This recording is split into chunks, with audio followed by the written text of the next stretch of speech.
Well, President Trump is once again reviving his push to take control of Greenland, openly questioning Denmark's right to govern this mineral-rich island. In a wave of new threats, Trump is now threatening punitive tariffs on at least 8 European countries, even hinting U.S. security guarantees could be reassessed if allies stand in the way. European leaders condemning his rhetoric as reckless, and Greenland's own government is signaling it will not be pressured, warning that the island cannot simply be traded like real estate. Trump's Greenland fight is colliding with unrest here at home, with new protests in Minneapolis after an aggressive immigration crackdown, and another deployment of federal agents raising concerns about the domestic use of national security powers. With pressure mounting from allies overseas and protesters here at home, Congress is being pulled to the front line of this fight now. And joining us is Congressman Adam Smith, the ranking member of the House Armed Services Committee, a senior voice on foreign policy as well. Thanks so much for being here. Well, thanks, Joyce. It's really good to be appreciate here. it. There's so much to cover. Yes, there is. I want to start with Greenland. Sure. And just your assessment, what is President Trump attempting to do here? Well, he's attempting to add Greenland to the United States of America. He wants the territory, and that is crazy. There is no national security reason for doing that. And I think what deceives some people is Greenland is important from a national security standpoint. Its location close to the North Pole, close to the Arctic, you know, the ability, we have a space base up there. It's very important, but we also have complete access to it. Greenland is part of NATO. It is part of our alliance. This idea that China and Russia could take it unless the U.S. was there to protect it. The U.S. is there to protect it. That's what NATO is. We also have a treaty with them that allows us to have as many military bases as we want on Greenland. We have one. I've visited it. We used to have more. So there's no necessity of this. But Trump is allowing his own ego to get in the way of what's best for the United States of America and what's best for global security. He is saying that this is about national security. What do you say to that argument? Well, what I just said is that... We already have it. Right, we already have it. There's no national security reason. Now, I mean, I guess if Greenland was looking to sign up with China or Russia, maybe we would have some concern, but they're not. They're signed up with Denmark. They have an agreement, basically. Greenland runs their own affairs with support from Denmark, and if they want to be independent, they could vote to be independent, but they don't. Denmark has really good health care. Just as one example. So we can meet our national security needs, but the steps Trump is taking are jeopardizing the NATO alliance, which is so important to protecting our security. Denmark was one of the first places to support us in Afghanistan, to support us in Iraq, to support us everywhere. And a leading NATO nation as well. Yeah, you detonate all of that, you break up the alliance, and for what? Because again, there's nothing to be gained here except being able to say, well, I guess it's like, well, we call it the Gulf of America now, so we feel better about ourselves. This threat of these retaliatory tariffs on 8 European nations, the impact on NATO, what is that immediately? And then on our relationships with all of our allies across the globe. Yeah, it jeopardizes the alliance. Now, how will the European nations respond to this? I don't know. They're going to want to try to keep the alliance together, but it places it under stress and runs the risk that it will go away eventually. And then also the tariffs are just a terrible idea. You're seeing the impact already on our economy. We've lost more manufacturing jobs this year than we have in a very long time. Prices are up on food, on housing, on energy. Those tariffs are having a devastating impact on our economy. We're adding virtually no jobs. I think we added pretty much close to, 0 jobs for the year. It's devastating our economy, and now Trump is using these tariffs again, so it's going to hurt the economy. And it also shows that he's not using the tariffs to advance an economic agenda. He's using the tariffs so that he can bully other nations, whether it's India, because India didn't, I guess, give him credit for stopping a brief fight between them and Pakistan, or Brazil because they didn't support Bolsonaro. He's using the tariffs to coerce other countries, primarily for his own personal agenda, and harming our economy while he does it. So what is Congress going to do about this? We're supposed to have 3 equal branches of government. Right. That's just one branch. What are the other 2 branches going to do? Let's talk about Congress. Well, we're supposed to be first, as a matter of fact, Article 1, and we're supposed to exercise oversight. And what we could do is we could get rid of all those tariffs. We could pass a law saying, no, you can't do tariffs in all these different countries. We could pass a law to rein in ICE, by the way, which desperately needs to be done.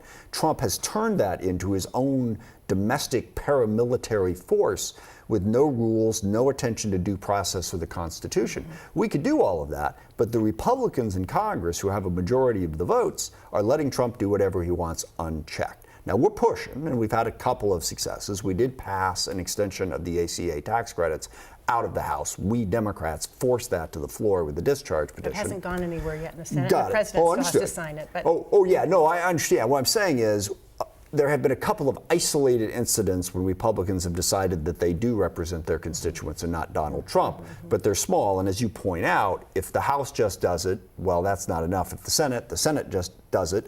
The Senate repealed some of the tariffs. We didn't act in the House. So we have to put pressure on the Republicans in Congress, as we have done, to make changes in these specific policies that are hurting our country so much.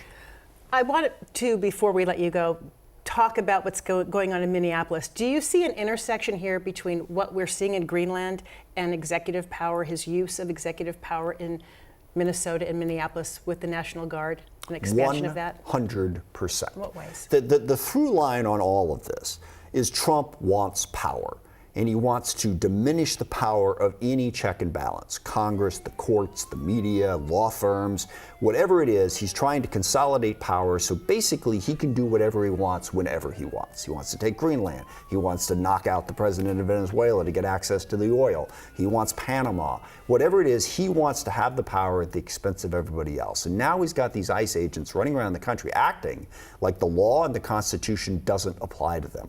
They killed a woman who in no way, shape, manner, or form was any threat to them, and then said, well, we have absolute immunity. They're storming into houses without warrants, without probable cause, grabbing citizens, all right, and people who have a right to be here. Again, no probable cause, no due process. What Trump wants is he wants the power to be able to do that. He does not want to be constrained by the law or the courts. And it's really a very stark choice.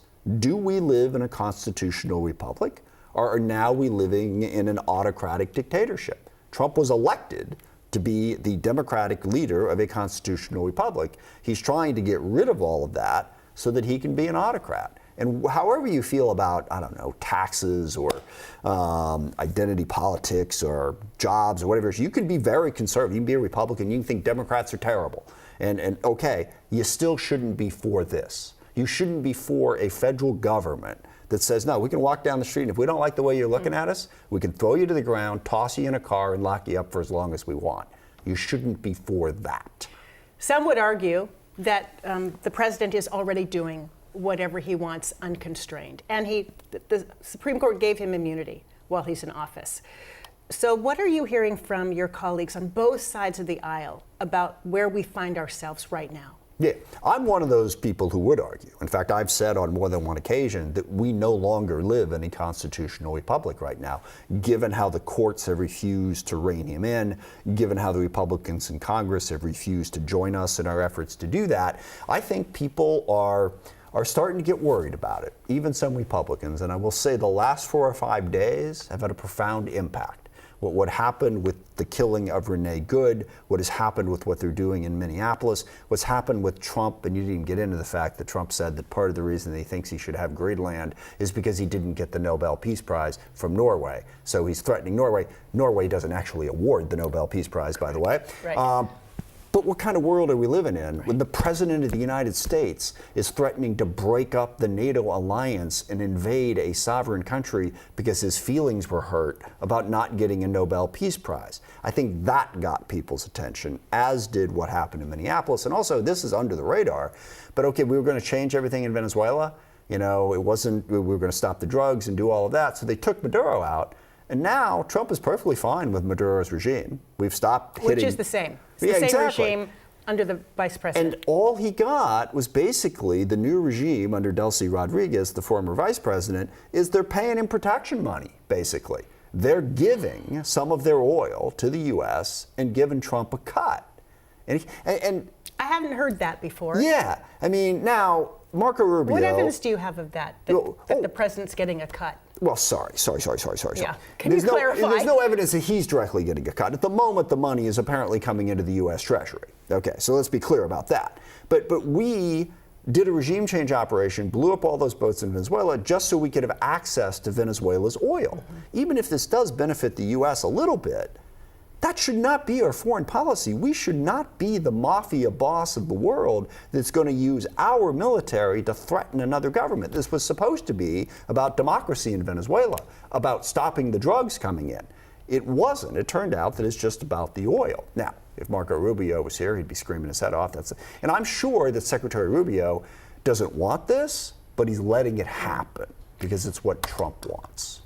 Congressman, we are out of time. We just don't have the time that we need to cover everything that we'd like to cover.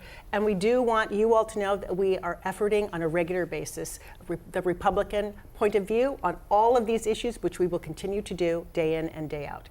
Thank you so much for being with us, for explaining this as much as we can, and we'd love to have you back whenever you're free. Anytime. Thanks for the chance. Thank you.